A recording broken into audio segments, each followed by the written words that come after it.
स्वात में civil society की तरफ से दरख्तों की कटाई के खिलाफ सख्त एहतजाज। मुल्क भर में शजरकारी मुहिम जारी है तो दूसरी तरफ डिस्ट्रिक्ट फॉरेस्ट ऑफिसर की मुबैना गफलत की वजह से कीमती दरख्तों की कटाई का अमल जारी है और मिंगोरा की नवाही इलाके से दुशरीफ में खूबसूरत सरसब्ज दरख्त नीलाम कर दिए गए हैं। बदकिस्मती स्वात जो है इनका वास्ता हमेशा दहशतगर्दों से रहा है। दहशतगर्दों ने हर तरह से मतलब स्वात को लूटा है और आजकल नए दहशतगर्द जो है उसका राज है स्वात पे, उसे कहते हैं इको टेररिस्ट। और ये इको टेररिस्ट जो है इन्होंने स्वात का बिल्कुल वो बेड़ा गर्क किया है। जितनी भी एनवायरमेंटलिस्ट है उनका कहना है कि स्वात में हर रोज़ 100 के करीब बड़े दरख्त जो है उनको बेदर्दी से और गैर कानूनी तरीके से काटा जा रहा है। डिस्ट्रिक्ट फॉरेस्ट ऑफिसर वो डिस्ट्रिक्ट डिफॉरेस्टेशन ऑफिसर बना है। तो हम हुकूमत से पुरजोर मुतालबा करते हैं कि स्वात अगर खूबसूरत है तो इन पहाड़ों की वजह से, इन दरख्तों की वजह से अगर हम इसी तरह ये दरख्त काटेंगे तो फिर न हमारे पास कोई आएगा और न हमारी कोई हैसियत रहेगी।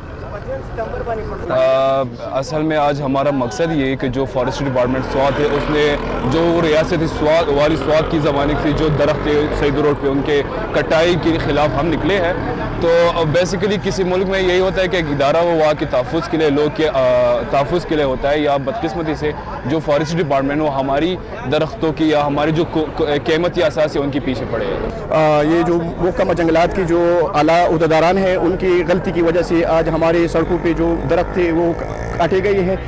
हम पाकिस्तान जो है वो ऑलरेडी क्लाइमेट चेंज और ग्लोबल वार्मिंग के उसमें ज़िम्मे में आता है और बहुत ज़्यादा गर्मी यहाँ पे पड़ती है। ये हमारे सियासतदान जो है या जो पॉलिटिशियन है या जो पॉलिसी मेकर है उनकी नाअहली है कि जो स्वात के जो पहाड़ आप लोग देख रहे हैं ये बिल्कुल इस पर एक दरख्त भी नहीं है। और ये हम चाहते हैं कि protected mountains, protected forest land जो है उसको उसके लिए पॉलिसीज़ बनाई जाए, उनमें लोग रखे जाए और उनके ख्याल रखा जाए। एक तरफ पाकिस्तान तहरीक इंसाफ की हुकूमत बिलियन ट्री सोनामी और ग्रीन पाकिस्तान की बात कर रहे हैं और दूसरी तरफ साफ आबोहवा देने वाले सरसब्ज दरख्तों की कटाई जारी है, जिसे अगर ना रोका गया तो ये आने वाले वक्तों में पूरे मुल्क के लिए बहुत ख़तरनाक साबित होगा। Suleman, morning post news, Swat.